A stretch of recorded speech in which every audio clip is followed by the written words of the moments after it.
안녕하세요, 여러분. 돈 버는 얘기하는 챔입니다. 오늘은 특별편 형식으로 원자재 중에서도 대표적인 안전자산인 금 투자에 대해서 얘기를 해보도록 할게요.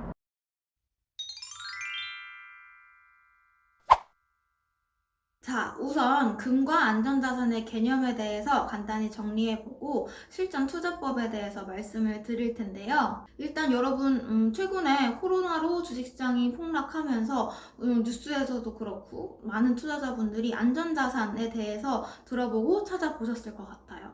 근데 안전자산의 개념이 정확히 뭘까요? 다양한 정의가 있지만 저는 안전자산이 채무불이행 위험이 없는 투자처다라고 생각을 합니다. 말이 조금 어려운데요. 일단 채무불이행 위험이 뭐냐면요. 여러분이 예적금에 가입을 하실 때 은행에 돈을 맡기고 예금 이자율 2%를 받기로 약속을 했어요. 그럼 이때 예금 같은 경우는 주식과는 다르게 이 2%의 이자율이 보장되는 원금 보장의 성격을 띠죠. 그치만 이 예금도 언제 문제가 생길 수 있냐면 여러분이 돈을 맡겼던 은행이 파산을 했을 경우 이제 망해서 우리 은행 망해서 못 갚겠어 하면서 여러분과의 약속을 지키지 않을 수 있죠. 이렇게 거래 상대방이 나와의 약속을 지키지 않을 위험을 채무불이행 위험이라고 합니다. 즉 채무불이행 리스크가 없는 안전자산들은 이렇게 나 망했어 돈을 못 돌려주겠어 라고 통보받을 비교적 위험이 거의 없는 투자처다 라고 생각을 하시면 될 것 같아요. 이 채무불이행 리스크가 왜 중요하냐면요. 우리가 경기가 호황일 때는 상관없어요. 사람들이 다 돈을 잘 벌고 기업이 잘 굴러가고 할 때는 채무불이행 리스크가 거의 발생을 하지 않는데 최근과 같이 경제 상황이 안 좋아지고 불황에 접어든다라고 하면 다들 힘드니까요. 주식은 당연하고요. 내가 우량하다고 믿고 돈을 빌려줬던 회사들, 회사채도 충분히 돈을 못 갚겠어 라고 하는 채무불이행 상황이 벌어질 수 있습니다. 근데 금은 다르죠. 금은 그 자체만으로도 가치를 가지고 이 금을 가지고 가면 여러분들이 원하는 달러나 원화나 이런 돈으로 바로 바꿀 수 있는 성질을 가져요.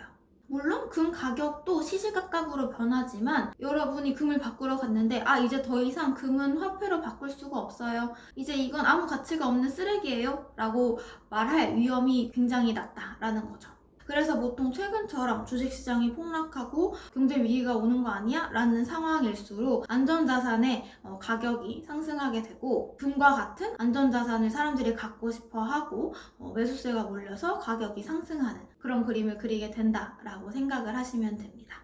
자, 그럼 금 투자 어떻게 실행에 옮길 수 있을까요? 아마 여러분들이 가장 쉽게 생각할 수 있는 방법이 금은방에 가셔서 골드바를 사는 그런 방식을 생각을 하실 텐데 여러분들이 꼭 실물 금을 장롱에 쌓아두고 보고 싶으신 게 아니시라면 투자 목적이시라면 금 같은 경우에는 실물을 사시는 게 아니라 제가 뒤에 말씀드릴 증권사나 은행을 통해서 매매하시는 방식이 이득이고요.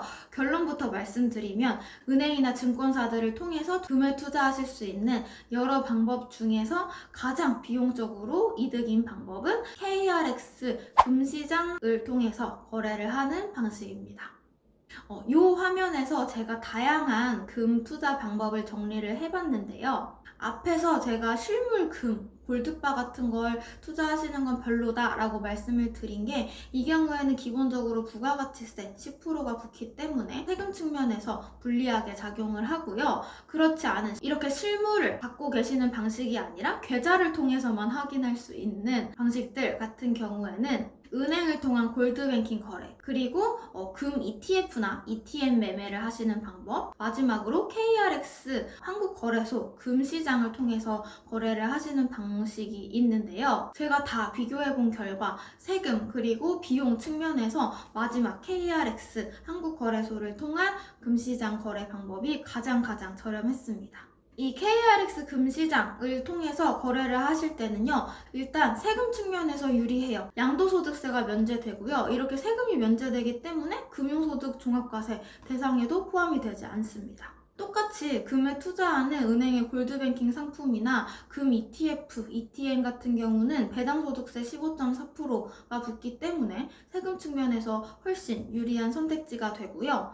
수수료 측면에서도 저렴한데 이 KRX 금시장은 국가에서 운영을 하는 시장이에요. 따라서 여러분이 주식을 거래하시듯이 증권사 계좌를 트시고 KRX 금시장에 나 주문 매수할래, 매도할래 이런 식으로 주문을 넣으시는 방식이기 때문에 증권사 수수료 0.3% 정도만 부담을 하시면 됩니다. 골드뱅킹이나 금 펀드가 보통 1% 정도의 수수료를 떼가고 비용이 비교적 저렴하다고 평가받는 금 ETF나 ETN도 0.6에서 0.7% 정도의 비용이 발생하기 때문에 이런 세금 말고 수수료 측면에서도 훨씬 더 저렴한 방법이 되겠죠. 자, 그럼 이 KRX 금시장 거래를 어떻게 하느냐? 여러분, 주식 매수하시는 것과 방법은 똑같아요. 처음 주식 매매하실 때 일단 나 주식 할 거예요 하고 신청하셨고 장이 열리는 시간에 증권사 어플 켜서 매수 매도 하셨을 겁니다. 금 거래도 여러분이 증권사 계좌를 트시고 CMA 계좌 있으시면 이 단계는 생략해도 되고요. KRX 금 현물 시장 매매를 하겠다라고 신청을 하신 후에 장이 열리는 시간에 내가 원하는 가격에 지정가 주문 넣어주시면 됩니다. 마지막으로 여러분께 말씀드리고 싶은 건 정말 실전, 리얼월드에서의 투자예요. 우리가 이렇게 개념이나 어떤 방식이 비용이 가장 저렴하다더라 이런 내용은 다 머리로 익혔는데 실제로 투자를 할 때는 굉장히 다른 게 많죠.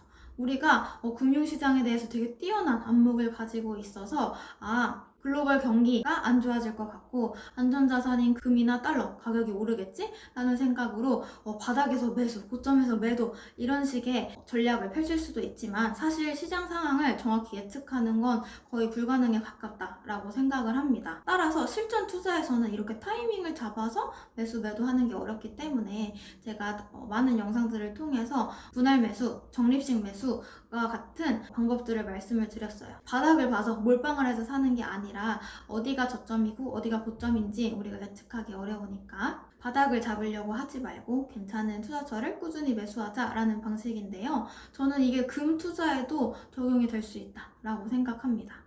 특히 금과 같은 안전자산은 9시 뉴스 같은데 주식시장이 떡락했다, 금이나 달러 같은 안전자산으로 돈이 몰려들고 있다 라는 뉴스를 보고 이거다 하고 타이밍을 잡아서 투자하려고 하면 정말 쉽지 않아요. 그래서 저는 차라리 이런 안전자산들은 꾸준히 적립식으로 매수를 하고 최근과 같은 위기 상황에 가격이 급등하면 그때 매도하는 전략을 취하는 게 맞다라고 생각을 합니다. 그래서 이렇게 적립식으로 금을 투자할 때는요, 여러분이 방금 말씀드렸던 대로 증권사 어플에 들어오셔서 주기적으로 매월 말마다 혹은 내 월급 날마다 들어가셔서 꾸준히 매수를 하셔도 되고요. 간편하게 월 적립식 투자를 구현해 놓은 서비스를 활용을 하실 수도 있습니다. 간편 서비스로는 BC카드의 페이북 어플이 대표적인데요. 매월 날짜를 지정해 놓으시고 얼마를 살 건지 금액도 지정을 해 놓으시면 그 시점에 알아서 자동으로 매수해주는 방식이 됩니다. 비슷한 방식으로 은행의 골드뱅킹도 매월 자동이체를 걸어두면 그 금액에 맞게끔 금을 사주는 방식인데요. 이 은행의 골드뱅킹 서비스보다 앞서 말씀드렸지만 은행의 골드뱅킹 같은 경우는 상대적으로 비용이 조금 비싸기 때문에 나는 너무 이런 거 매월 쳐다보고 투자하기 귀찮다라고 하시는 분들은 좀 비용도 비교적 저렴하고 간편한 월 적립식 금 투자 서비스를 활용을 해보셔도 좋을 것 같습니다.